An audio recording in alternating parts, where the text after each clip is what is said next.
Is everybody happy that at some stage I sign those as a correct record? Thank you very much indeed. If there are no notices, I think that brings us to the subject of this evening's meeting, which is a talk by James Wright, now Dr. James Wright. He is a buildings archaeologist based in Nottingham. He has been working for over 20 years on recording historic structures of all periods, but he's particularly keen on the medieval and the early modern periods. His doctoral research was on Tattershall Castle, and this, of course, is the subject of his talk tonight, which is entitled Tattershall Castle, the newly built personality of Ralph Lord Cromwell.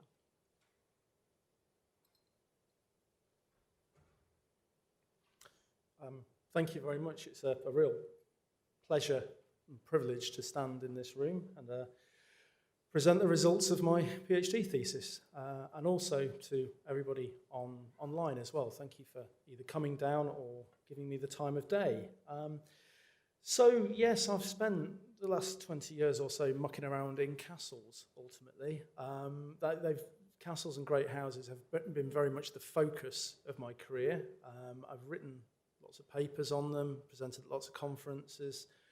And my friend John Beckett, who was until recently Professor of History at Nottingham University, said, James, you've kind of done your career in reverse. Most people do their PhD at the beginning, whereas you're doing it sort of halfway through your career. Have you really thought this through? And I've actually really enjoyed doing this sort of in-depth research into a single site at this stage in my career, because I don't think I would have done it as much justice had I come at it when I was 22, 23.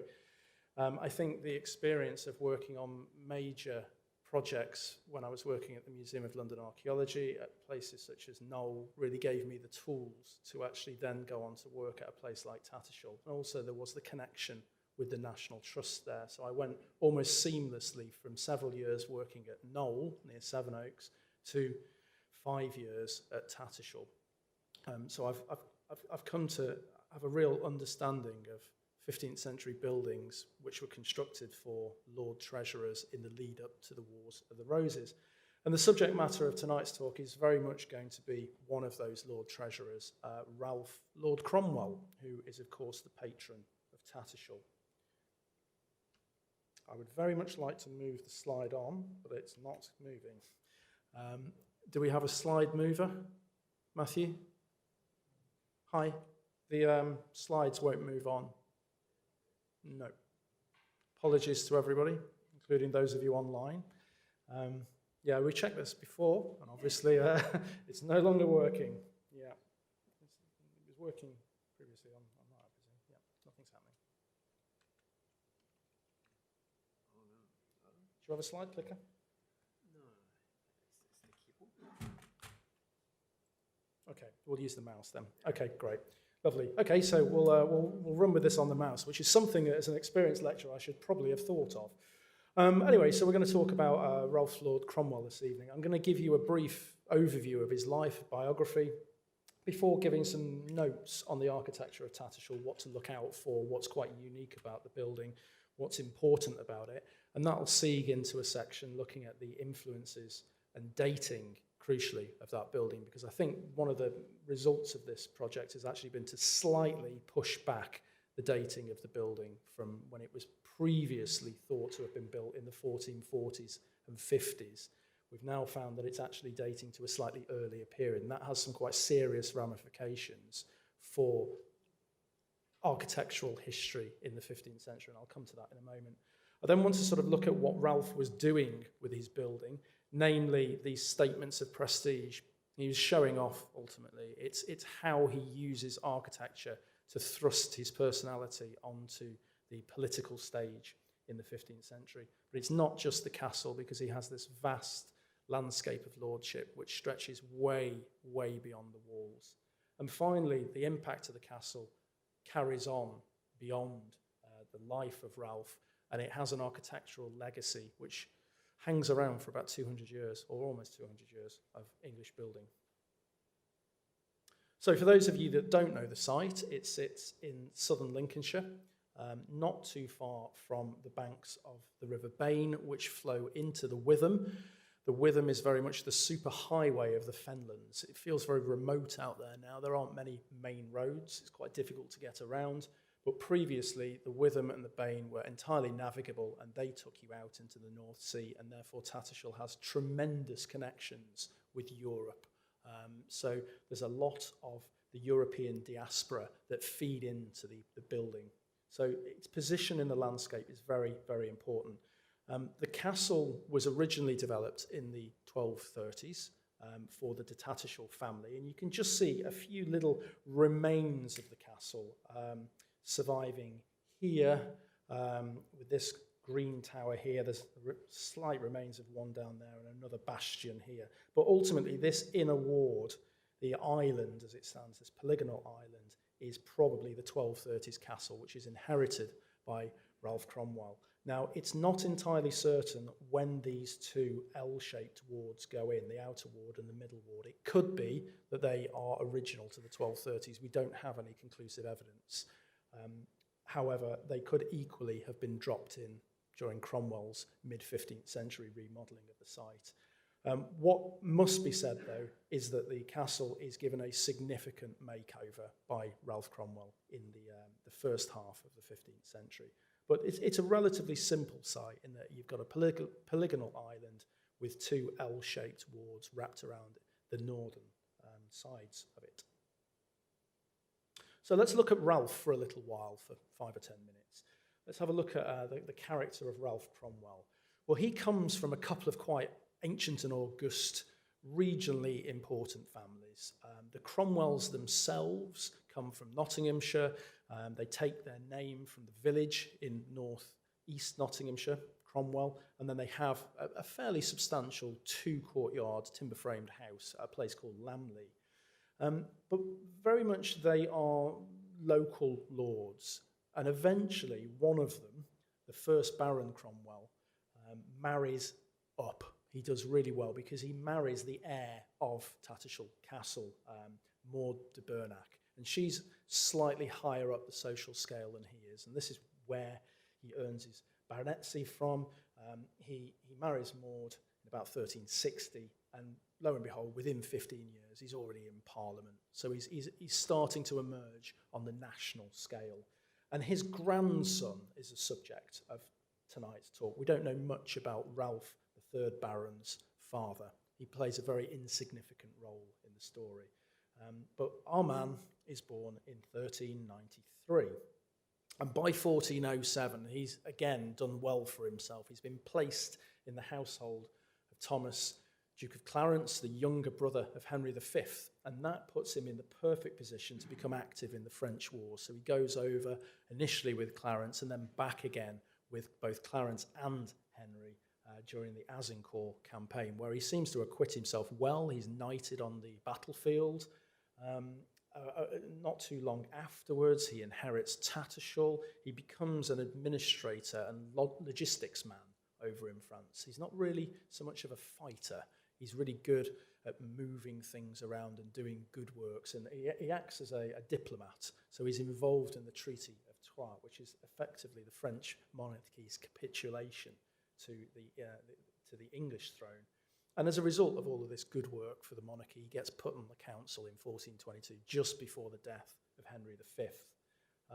And then takes another step up the social scale when he marries into the, again, regionally important family of the Danecourts. We don't know too much about his wife, unfortunately, another quite shadowy figure, although I'm fairly convinced that the top story of Tattershall Castle is actually her domain, and we're probably looking at female suite of accommodation up there. Anyway, the zenith of Cromwell's career is when he spends about 10 and a half years as Lord Treasurer of England. Now, this is a long spell. It's the longest of any Lancastrian treasurer. Most of them are fairly feckless individuals that end up being beheaded or sacked as a result of some kind of scandal, or just resign their post. Cromwell himself eventually resigns the post, but probably because he's forced out politically. But he takes the job very seriously. His first job is to basically lay down the situation financially in the country, which is a document which economic historians still refer to. And he says one of the things that everybody needs to do is stop with the corruption. However, he doesn't listen to his own words. And ultimately, when you look at the income from lands, when you look at the income from his jobs, Cromwell does not have enough money to build even Tattershall Castle, let alone all the other building projects that he gets himself involved with. So it is absolutely certain that he himself is involved in being on the take for bungs and bribes as well, so possibly somewhat of a hypocrite. But anyway, he's a very effective treasurer, and he's clearly very proud of the role, as you will see later on, because he has the treasurer's purse carved not only all over Tattershall, but over the rest of his buildings as well. It's clearly an important role for him, and he wants people to understand the source of his income. He seems to be quite a cold-hearted, grasping person, and he's been described as devious and dishonest, even by the standards of the 15th century, which I think we can all agree are particularly low. And there's a fairly good story which gives you an insight into his devious behaviour, which is the case of the widow, Elizabeth Swillington.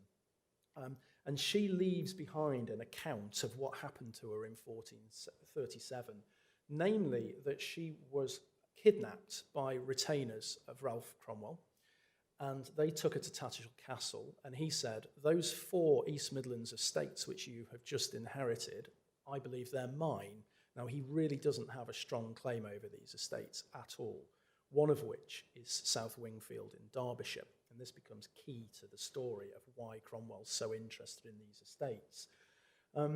He tries to get her to sign over her lands to him, and she refuses. This is a good, strong woman of the 15th century. She's not giving in to the browbeating of a minor aristocrat. And so Cromwell imprisons her at the castle, and something goes badly wrong, and somehow she loses an eye, at which point Cromwell really bricks it. And he has her sent off to Castle Rising in Norfolk, which is quite remote, where she is left with only one person to look after her, and that's a French woman, and poor Elizabeth doesn't speak French at all.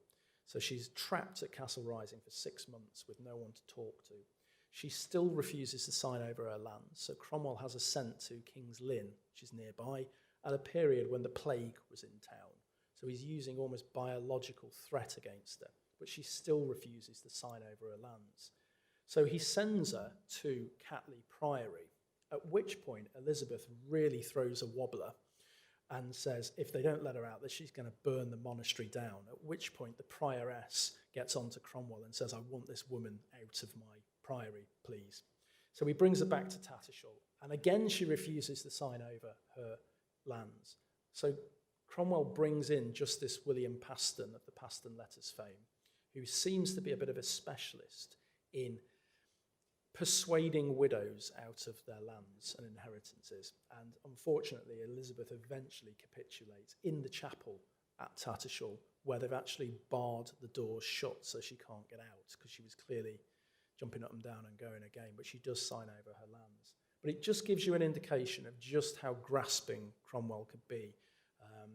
And I think the initiative for him to try and get these estates is he wants to get hold of South Wingfield, where there's an old Mott and Bailey castle, which he converts into this fine 15th century palace that we now have the ruin of, known as Wingfield Manor. And he starts building there almost instantly after Elizabeth signs over the lands. But it gives you a real insight into what this guy was actually like.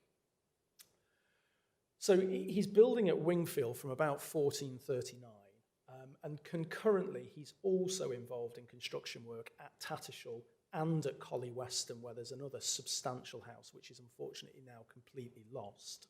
But you can see just how wealthy this guy is. He's building 3 enormous late medieval great houses of palatial extent, and he's been described as having the seeds of megalomania by Anthony Emery.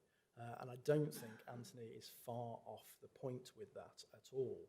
So he's got these 3 properties on the go at once. He is a member of the Royal Council, and again here I think we can get an idea of who he is in society, because at the time of the earlier part of his career on the council, Cromwell is very much involved in the factioneering between Henry Beaufort and Humphrey, Duke of Gloucester, who absolutely loathe each other. They're both essentially squaring up to each other. Their retainers end up brawling in the streets at one point. Cromwell himself is investigated by Gloucester's retainers, and there's all sorts of political shenanigans going on. Both men die in the same year, 1447, but Cromwell is noteworthy as a man of the second rank. He is not a member of the extended royal family at all, so he seems to hit a glass ceiling fairly early on in his career, and he favours the faction of Henry Beaufort. So he's got a pretty implacable enemy in the form of Humphrey, Duke of Gloucester. So you can already see that he's in a pretty rough situation. This is the lead up to the Wars of the Roses, so things are pretty tough in both England and in France. And he seems to be on the rough end of things for most of his political career. So after the death of Beaufort and Gloucester, the council very much comes under the control of Suffolk, William de la Pole, who again takes dislike to Cromwell, and Cromwell loses a lot of his positions, eventually losing the position of Lord Treasurer. And Suffolk seems to set up this very nefarious character called William Taleboys, who's a nearby neighbour of Cromwell's. He owns South Kyme in Lincolnshire. And he tries to kill Cromwell on several occasions. He pulls a sword on him as he comes out of Star Chamber. He sends people out to try and kidnap him. There's a moment where there's a story of Taleboys' retainers trying to blow up his house in London. It's a really, really sort of really visceral situation that Cromwell finds himself in as a result of being on the wrong side of the Duke of Suffolk. It's even believed that Suffolk's fall in 1450 is actually engendered by Cromwell himself. So he's a really grasping fellow.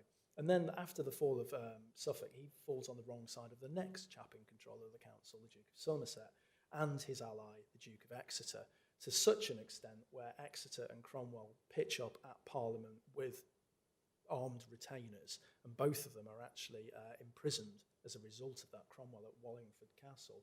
So we've got these bigger boys, ultimately, that Cromwell is always fighting against. Not necessarily physically, he goes through the law courts. He believes in his own right. He believes if he gets involved in due process, then the decision will go with him, even in the situation, of course, of Elizabeth Swillington, where he's very much beating down.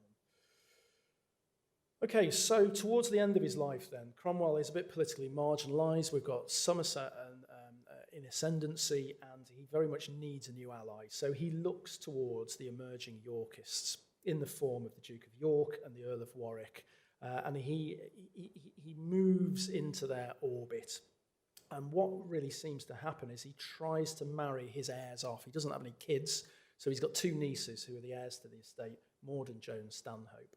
Maud is married to the younger brother of Warwick the Kingmaker, and Joan is married to one of the Borgia family, who of course are related to the Plantagenets. So he's getting his family connections made, and he's trying to bring some political favour to him because he's become somewhat opposed to the Lancastrian ascendancy. Again, we're moving into the point where the Wars of the Roses are about to begin. However, it doesn't go swimmingly well, and by 1454, only a year or so after he's married off his nieces into the Yorkist clan, he changes his will, and he changes it against the favour of the nieces and their Yorkist husbands, so that he basically signs over all of his lands to charitable benefactors who are headed by William Waynflete, the Bishop of Winchester. So he effectively disinherits his nieces and their husbands. As we move down towards the opening stages of the Wars of the Roses, Cromwell himself is actually accused of starting the whole brawl at St Albans. It's there in the Past and Letters that the Earl of Warwick takes on Cromwell in Westminster and says, well, that brawl that happened at St Albans was all your fault, and by the way, you didn't even turn up. So he was clearly still playing the field politically at this period. And actually, when he dies at Wingfield in 1456 on the 4th of January, he's very politically marginalised. That said, he still does die with the Bishop of Coventry and the Earl of Shrewsbury in attendance with him, and they watch his final breath. So he has still got some friends at court. So that's Ralph's life. I think we can see that he's a significantly tricky fellow.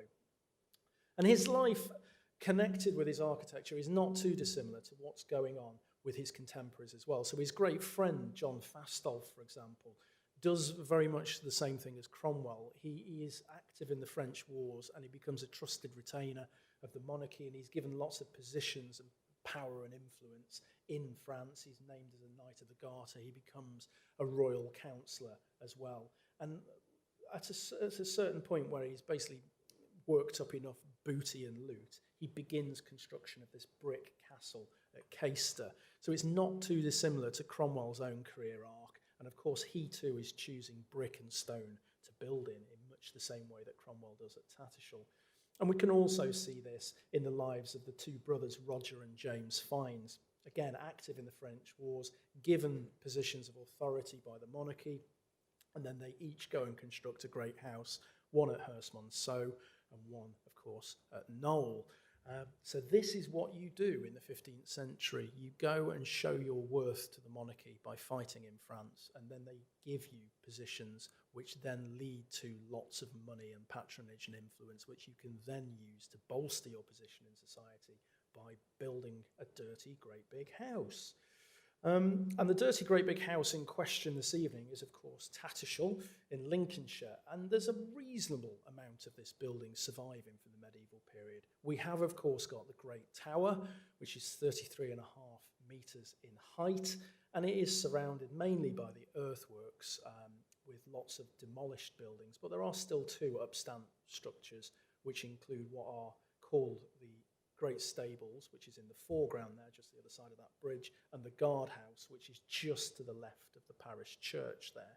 Now, we'll look at those two buildings in a little while, because I'm not completely convinced that their appellations necessarily tell you what their functions are. But Tattershall goes up, and it is a seriously innovative building. There's nothing quite like it in England at this period in time. Some of the work that we've been doing at Tattershall have involved trying to understand the building practices of the masons even before that great brick tower goes up. And this is some work that I did on the underlying geometry to try and get a fix on exactly what happens and how they come up with this very innovative design. It's based ultimately on a daisy wheel. So you create this 6-petal rosette, and from that you can create an equilateral triangle.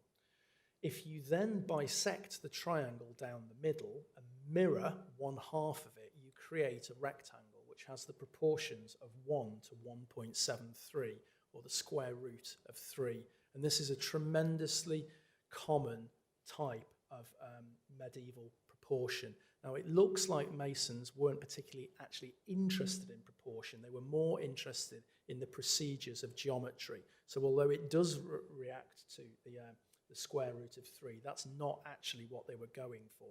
They were simply going for something which was based on the equilateral triangle. So it's the procedures of geometry rather than classical proportion that they understood and were trying to achieve. But anyway, that's the main elevation, the west elevation of Tattershall, is based on that underlying geometry.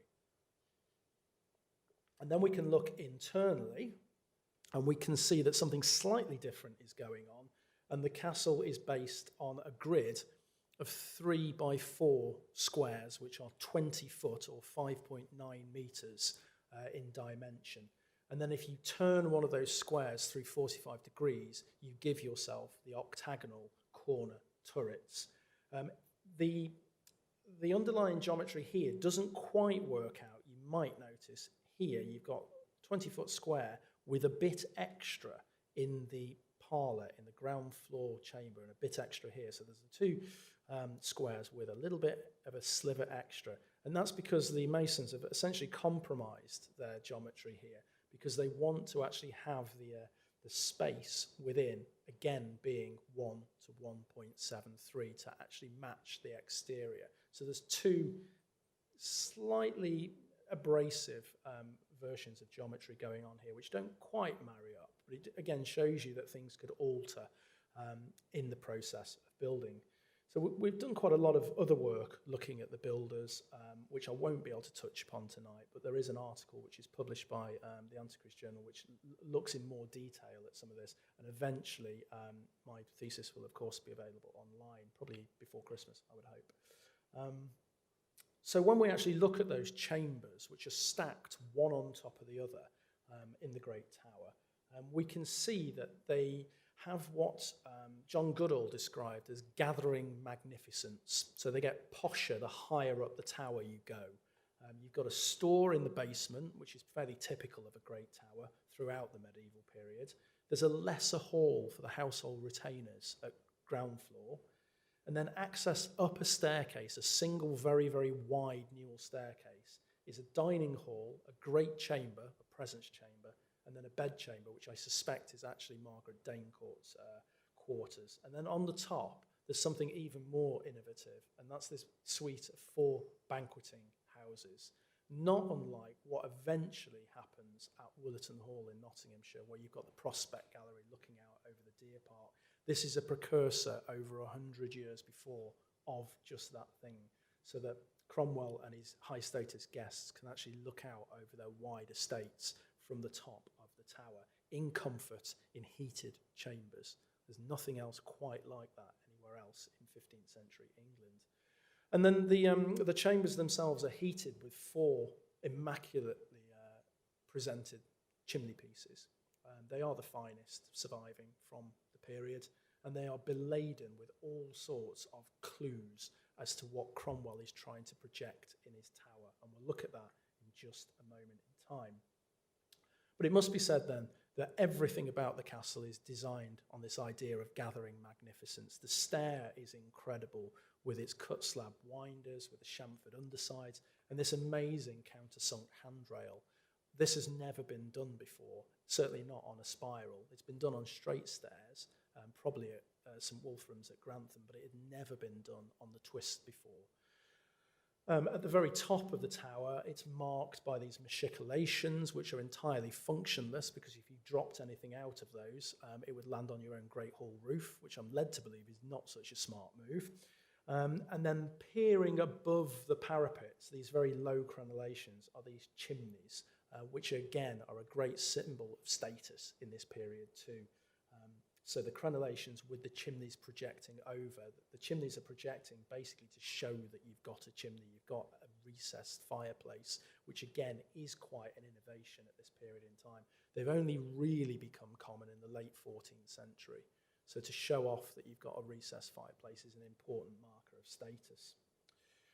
Internally, the place is dripping with brick vaults, really high quality vaults, which usually have armorials at their intersections, which usually in some way connect with Cromwell's family.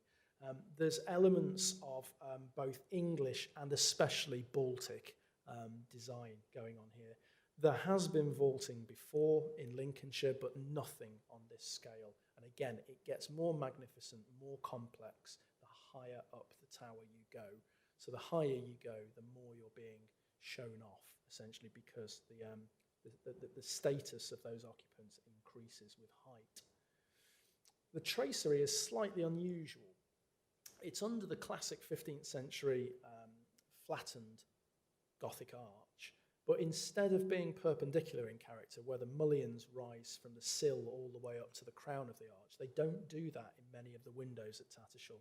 They actually end up bifurcating, and you end up with something which looks more convincingly like the 14th century than the 15th century.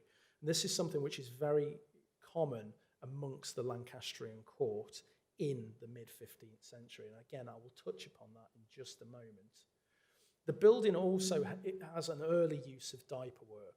Diaper, these burnt end bricks used to pick out patterns in the masonry, has only arrived in England in the mid-1410s.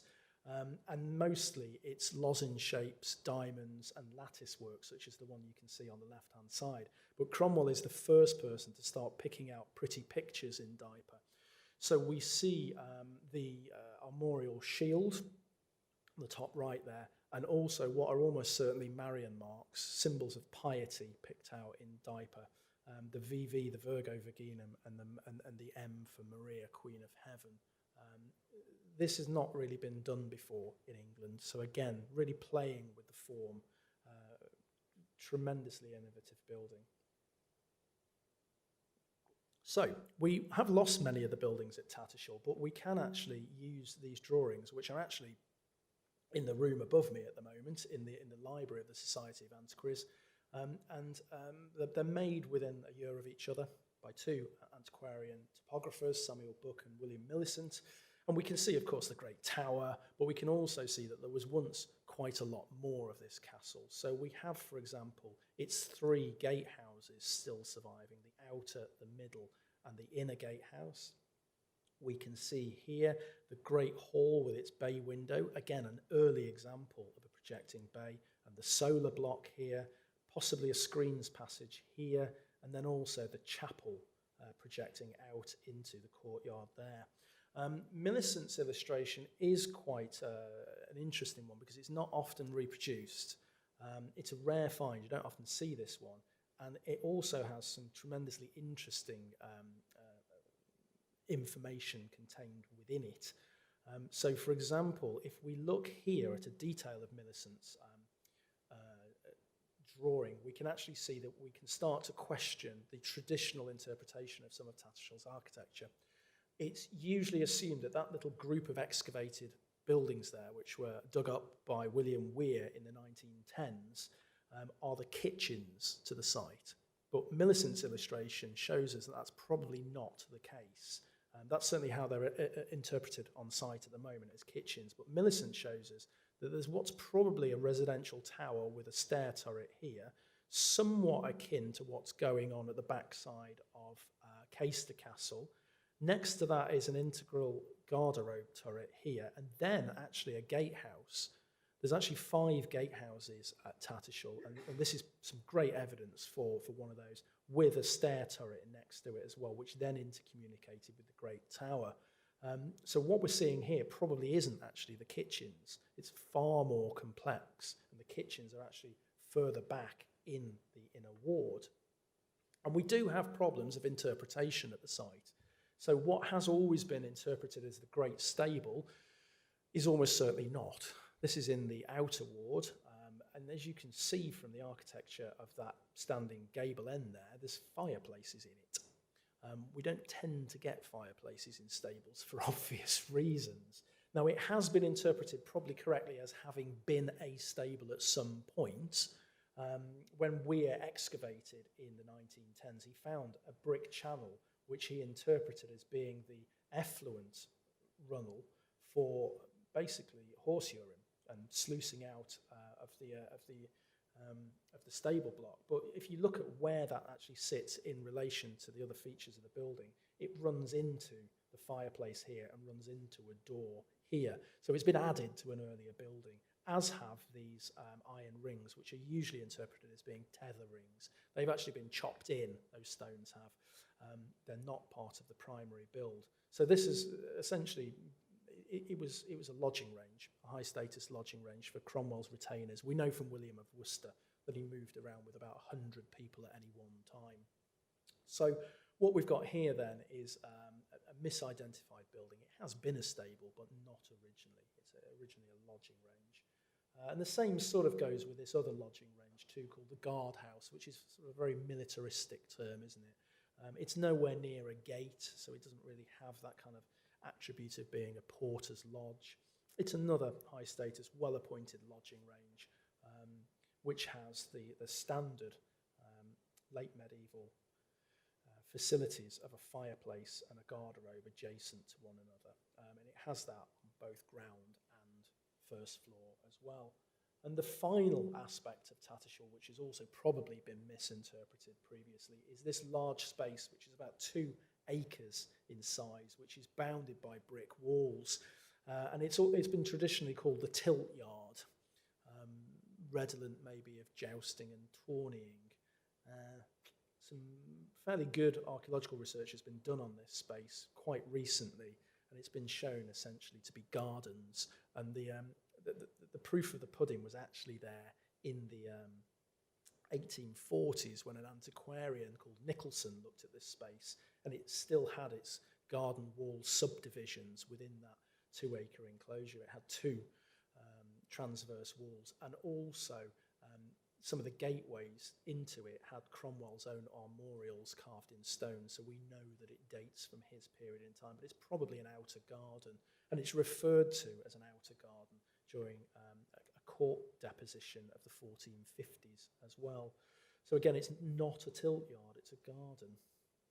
Okay, so we've got this really quite complex building, and when we look at the overall style of it, it's in what's called the Lancastrian court style, as identified by John Harvey, Anthony Emery, John Goodall, through the late 20th and early 21st century. And they sort of define the Lancastrian court style as being people who've used the combined building materials of both brick and stone, but there's a real reliance on great towers or gatehouses acting as great towers, very regular courtyards, the use of diaper, old-fashioned tracery, and then crenellations with chimneys poking above them. That's what we're looking for in the first half of the 15th century as the style that is favoured by the Lancastrian monarchy. And we can see examples of that here, par excellence at Eton from the 1440s. There's a slight problem here because it's always assumed that the Lancastrian court style is dreamed up by the Lancastrian monarchy and their master builders, but it doesn't quite work out. Firstly, because Tattershall predates the Lancastrian building work at Eton by some way. And this is what I said when we found that we got some good dating evidence to show that Tattershall's older than previously thought. Not by very much, but it crucially makes a big difference to the story of architectural history in the first half of the 15th century. Firstly, the dendrochronology of timbers taken from the Great Tower during the conservation project in the 1910s show that the felling range is 1406 to 31.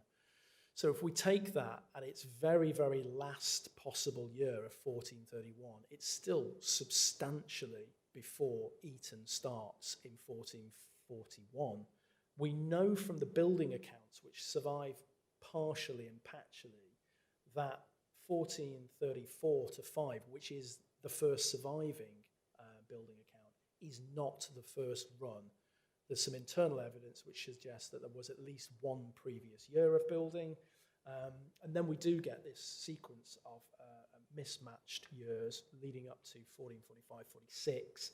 But then the felling date range of the guardhouse roof tells us that they're still building a bit later than that as well, and that probably dates to 46 to 51. So I usually say that Cromwell is building at Tattershall from about 1431 to 51. So it's a 20-year period of construction, and it's certainly not under construction still when he died in 54, because there's no mention of debts in his will at all. So it's slightly earlier than previously thought, and the importance, therefore, is that Tattershall comes early in the sequence and is probably an originator of what's been erroneously called the Lancastrian court style. You can see the Lancastrian buildings themselves ringed in brown, and you can see that Tattershall is a decade before. Now, this shouldn't come as a big shock, because Henry VI, beautiful portrait of him to my left here, is a very, very young child when he comes to the throne. So he's not interested in architecture for quite a long period of time during his reign. It's only later on that he fully starts to get engaged with architecture in the 1440s. And what does he do? He looks to some of his chief aristocrats and his councillors for inspiration. So what's called a court style, it is courtiers, but it's not coming and being driven by the monarchy ultimately. What comes after is, certainly is, but Tattershall is there. It forms the architectural DNA of Lancastrian architecture. So where's Cromwell getting his ideas from? Well, he's certainly getting it by talking to his builders, but also he's probably looking at buildings he's seen himself, including French tower houses of the later 14th century, such as Vincennes, which he almost certainly knew because that's where Henry V died and Cromwell was in attendance. So I think there's certain aspects of French building in the structure, and also of ancient Norman great towers too. But he's also looking to the Baltic states, the German diaspora, and the Low Countries too. His master brickmaker is from, well, he's called Baldwin Dutchman, so he's from somewhere in the Low Countries or the Rhinelands anyway. And we're looking at great brick buildings such as Malburg and the Muiderslot in Holland for inspiration, because we've got that diaspora coming over through the North Sea and then into Lincolnshire.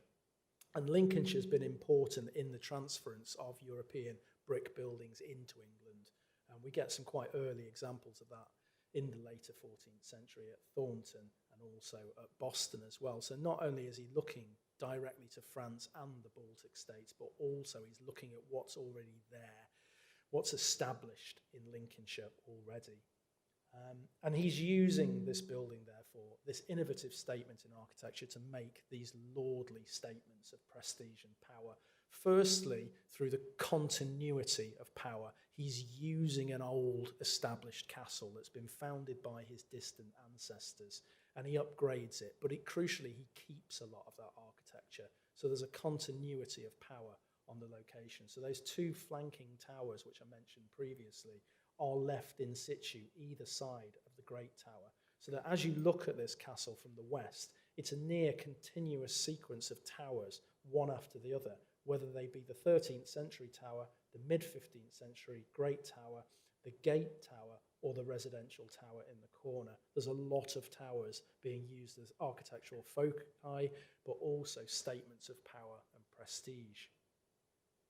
And he uses the show front, the west front, which is the frontage which would be seen by anybody coming from the river, from Tattershall Bridge, in all sorts of very, very clever ways. It's entirely symmetrical, well, almost entirely symmetrical, with these great visual displays of window tracery, again, slightly out of time. The architectural string course here divides what are slightly lower status building rooms by much, much more higher status buildings. So this is a visual marker externally of what's going on internally.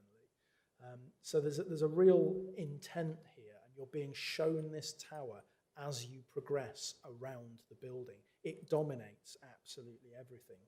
And there's an idea of processional nature to this. It's quite religious in tone, and I'm sure that's deliberate, so that wherever you go, the Great Tower's looking at you like the eyes of a portrait.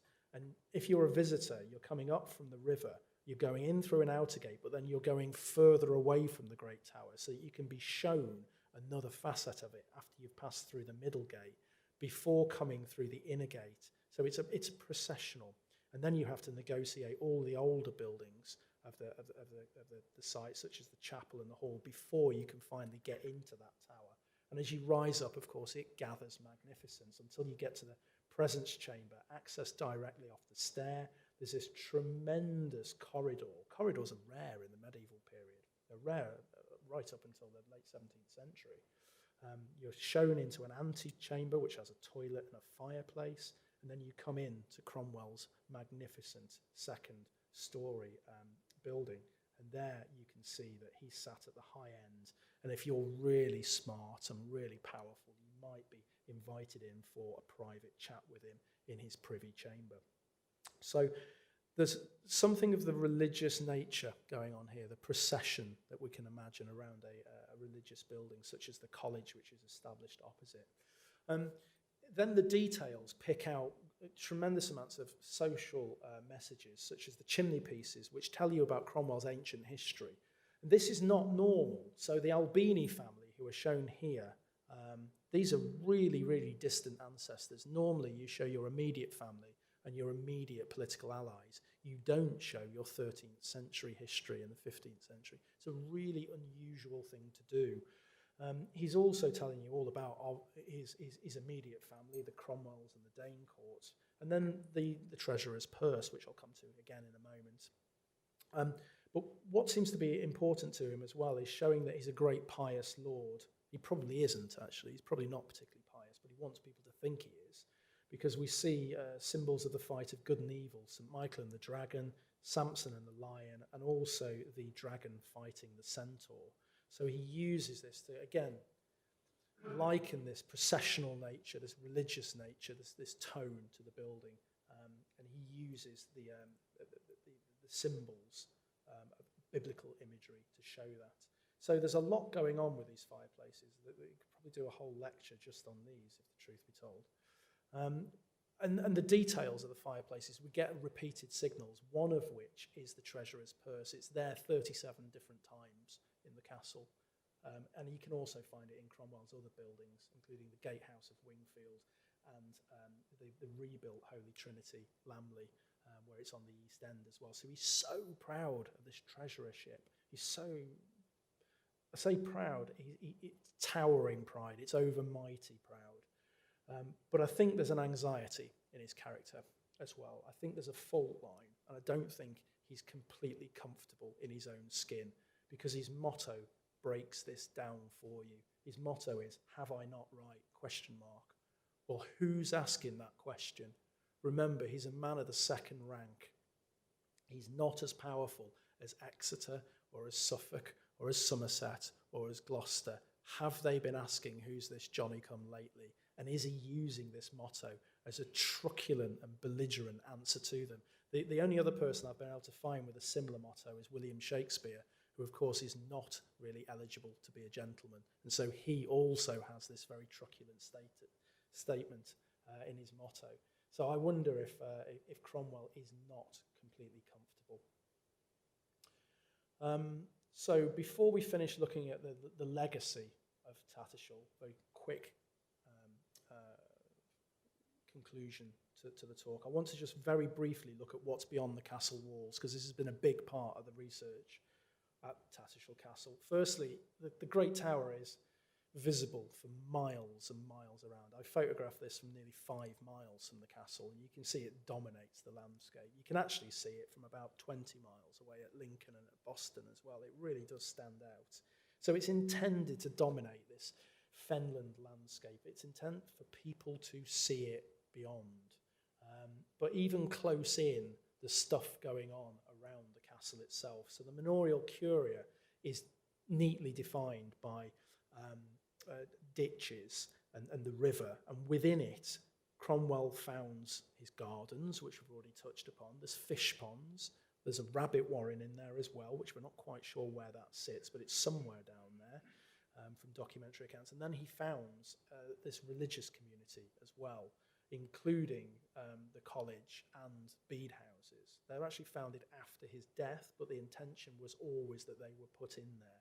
And then there's the mill as well, which is actually brick built. This is one of the lowest status buildings to be built in brick in the medieval period. We don't get that very often.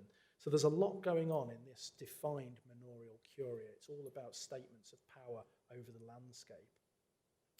The college itself is a rebuilding on the site of the old parish church. It's built partly in stone, the church is in stone, but the rest of it is built in brick. There's a great gatehouse which was excavated in the 1960s, and that itself becomes the twin statement of lordly piety. The two great pillars of power in medieval England are represented by the close association of college to castle. But even in the village beyond, he's still thinking about how he can be seen after his death as an important benefactor. So there's a school which is founded for the choristers, but also for the local children, and also the almshouses for the good and true poor. The town seems, or rather the village seems to be refounded with the intention of it flourishing as a market town. It doesn't really take off, but the marketplace is absolutely vast for a village of its size, and its focus is this market cross, which has lots of Cromwellian symbols, such as the wild men and shields carved on it as well. And I think it's very much representing his economic power, or his hopes of economic power in this proto-town of Tattershall. And then far, far beyond the castle, not even intervisible with it, we've got this great deer park and then Tattershall Chase, the hunting reserve, all taken out of common agriculture and peppered with essentially hunting towers, such as the tower on the moor, this great brick tower, and lodges at Whitehall and possibly at Halstead as well. And all of those woodlands that you can see are being used in the construction of the castle. He's also building a great brick reservoir at the Simca as well, and continued patronage of the old de Tattershall mausoleum at Kirkstead Abbey. So he's really establishing his power far, far beyond the castle. And to be honest with you, with his other estates as well, at Wingfield, at Lamley, at Collyweston, and also at Depham, near Enfield too. Right, to finish then, I just want to say something about what happens with this castle, because people sit up and take notice of it. It's important right from the get-go, and people look at this castle and they think, this is impressive, we want something a bit like this ourselves. And the first people to do that are probably the local Lincolnshire lords. And even before the castle at Tattershall is finished, they're already looking at structures of their own. So Acecoffey Hall, its great hall roof dates to 1451. So that's clearly been built contemporary with the castle at Tattershall. And it has quite similar motifs in the vaulting of the hall stair, and also in the treatment of the countersunk handrail of the brick newel stair in the solar tower. Similar newels survive in both the Rochford Tower at Fishtoft and also the Hussey Tower at Boston too. So the local lords are really impressed with what the big lad Cromwell is doing at Tattershall. And it's somewhat surprising, I'm still blown away by this, but I genuinely think that the Lancastrian monarchy are looking to this aristocrat of the second rank and to what he is building, and they're so impressed by it that places like Queen's College, Cambridge, use Tattershall as a marker, as a motif, to then design the collegiate architecture, including the Tattershall-esque tower with its octagonal turrets, stepped chambers, and antiquated window tracery, with also the combined use of brick and stone. But what really propagates Tattershall beyond its patron's lifespan is his great friend William Wayneflete, executor of his will, and his master mason John Cowper, an incredible building practitioner. Wayneflete obviously knows Tattershall because Cromwell's his mate, but also he knows the Lancastrian works at Eton because he's been provost there. Slightly later on, he's headmaster at Winchester, and that's where he encounters the master mason, John Cowper, and this is what they go on to build together. The first thing is that Cowper is involved in Tattershall College as Wayneflete enacts Cromwell's will. So he's there working away in both brick and stone at the college and looking at the great tower across the way. They also rebuild Holy Trinity at the old Cromwell Manor of Lamley. And then clearly Wayneflete is impressed and he wants a bit of Cromwellian architecture himself. So he goes on to build what's called Fox's Tower at Farnham and also the Magdalen School at Wayneflete itself. And we can probably also throw in Esher Palace as well, which has very similar architecture, but it's been much mucked around with in the 18th century. Cowper goes on to work for a lot of other people, including William Hastings. He's working at Kirby Muxloe at exactly the same time that he's working at Tattershall College, and then the bishops of Lincoln over at Buckden Palace in Cambridgeshire, where we've basically got a miniature Tattershall, and probably better preserved because we still have its gatehouse there and a stretch of curtain wall too. So it clearly has an impression on people in the second half of the 15th century. And that includes people such as Thomas de Burgh at Gainsborough and the Bedingfells at Oxborough as well into the 1480s, who are building in recognisably Tattershall-esque manner. And it keeps going. They've got the college gatehouses at Eton and at St John's, Cambridge, into the earlier 16th century. The Tudors like it as well. We've still got Cromwellian DNA at Hampton Court, and it's still there just about clinging on at Leicester's Gatehouse from the 1570s. probably the latest example of Cromwellian architecture that I can see is probably Abbott's Hospital from the 1610s, about 190 years after Tattershall goes up. By this point in time, they're probably looking to other buildings. They're probably looking to places like Hampton Court Palace for inspiration, but ultimately the DNA can be tracked back to the 1430s at Tattershall. So, 5 to 6, I'd like to make some concluding remarks. Firstly, Ralph rose through society. It's a meteoric rise, and it's because of his connections with the royal family that he does that, and he becomes a very important person, but he's always hitting that glass ceiling. He's not at the top end of society, and I think that creates this very prickly characteristic in his personality, which we can see architecturally and also in the lived experience of his own actions. And he really is trying to manufacture his own reputation. I don't think that the buildings necessarily tell us what he was actually like, but they tell us what characteristics he wanted society to think that he had. But sometimes those fault lines do show through, in particular through the use of the motto. But what he did build with his master builders, unfortunately we don't know their names beyond the brickmaker, was innovative. It took influence, but it projected architecture in a wholly new and unexpected direction, which really did hold on for about 2 centuries. If you're interested in finding out more about the research, there's an article in the new volume of the Antiquaries Journal, which only came out a few weeks ago, which has been published. It's also available online, and eventually, in the next few weeks, the thesis will be available in its entirety on the University of Nottingham and I believe the National Trust websites. Thank you for listening to me, both in person and